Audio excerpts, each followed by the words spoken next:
Bom dia, aqui é o Eduardo Melo, analista de fundos listados na XP, e esse é o Morning Call do dia 3 de agosto de 2022. Os destaques do dia são: atividade na Europa dá mais sinais de esfriamento. E no Brasil, o Banco Central deve subir a Selic a 13,75%. O volume de vendas no varejo da zona do euro, já ajustado pela inflação, caiu 1,2% em junho em relação ao mês anterior, com queda de 3,7% em relação ao ano anterior. E o índice de gerência de compras, PMI, composto final da zona do euro, visto como um bom indicador da saúde econômica, caiu para uma baixa de 17 meses, de 49,9 em julho, ante 52,0 em junho, embora à frente de uma estimativa preliminar de 49,4. No Brasil, dado divulgado ontem mostrou que a produção industrial brasileira caiu 0,4% em junho, em linha com nossa expectativa e consenso de mercado, ambos em queda de 0,3%. Na agenda, hoje será divulgada a decisão de política monetária.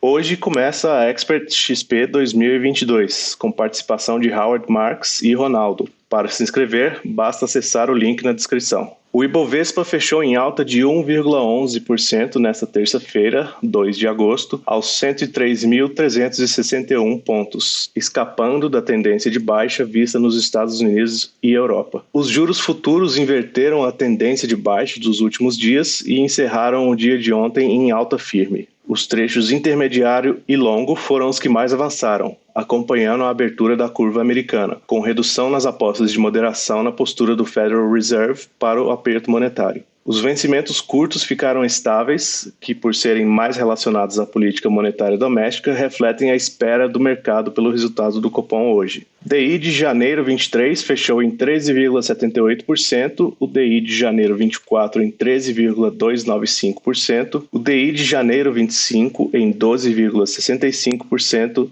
o DI de janeiro 27 encerrou em 12,625% e o DI de janeiro 29 em 12,77%. A produção industrial brasileira caiu 0,4% na comparação mensal em junho, em linha com nossa expectativa e consenso de mercado, ambos de queda de 0,3% na comparação mensal. Esse resultado encerrou uma série de 4 ganhos consecutivos em uma base mensal, mas não impediu um avanço de 0,9% no segundo trimestre. O setor manufatureiro ficou 1,5% abaixo dos níveis pré-pandemia. Na comparação anual, a produção industrial caiu 0,5% em junho.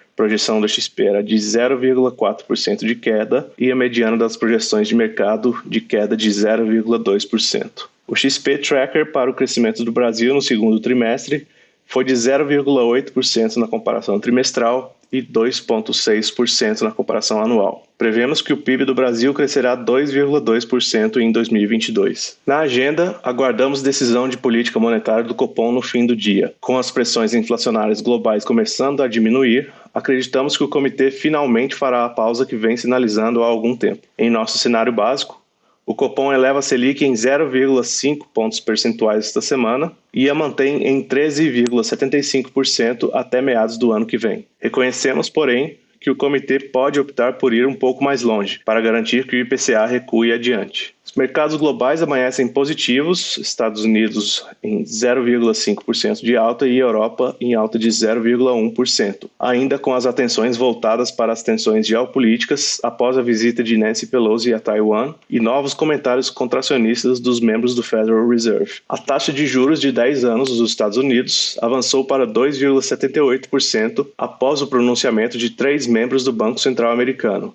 Mary Daly, Loretta Mester e Charles Evans, sinalizando que ainda há um longo caminho para controlar a inflação no país. Na Europa, o PMI composto da zona do euro recuou para 49,9 pontos, seu menor valor nos últimos 17 meses, sugerindo que a atividade econômica já está fragilizada na região. Na China, o índice de Hang Seng encerra em campo positivo, de 0,4%, recuperando parcialmente as perdas de ontem. O volume de vendas no varejo da zona do euro caiu, já ajustado pela inflação, em 1,2% em junho em relação ao mês anterior, com queda de 3,7% em relação ao ano anterior. A queda nas vendas no varejo, uma proxy para a demanda do consumidor, ocorre quando os preços ao produtor subiram 1,1% em junho em relação ao mês anterior, para um aumento de 35,8% em relação ao ano anterior, sinalizando mais pressão ascendente sobre a inflação ao consumidor e pressão baixista sobre a demanda. Também na zona do euro, o índice de gerentes de compras, PMI composto final, visto como um bom indicador da saúde econômica, caiu para uma baixa de 17 meses, de 49,9 em julho, ante 52,0 em junho, embora à frente de uma estimativa preliminar de 49,4. Inflação em alta, taxas de juros crescentes e preocupações com fornecimento, principalmente de energia, levaram às quedas na produção e na demanda. E nos Estados Unidos, apesar da queda maior do que o esperado nas vagas relatadas pelo Departamento do Trabalho em sua pesquisa de vagas e rotatividade de trabalho, o mercado de trabalho ainda favorece os trabalhadores. Pelo menos 4,2 milhões de trabalhadores deixaram seus empregos voluntariamente em junho e as demissões diminuíram. As vagas de emprego estão entre as várias métricas que estão sendo observadas de perto pelos funcionários do Fed.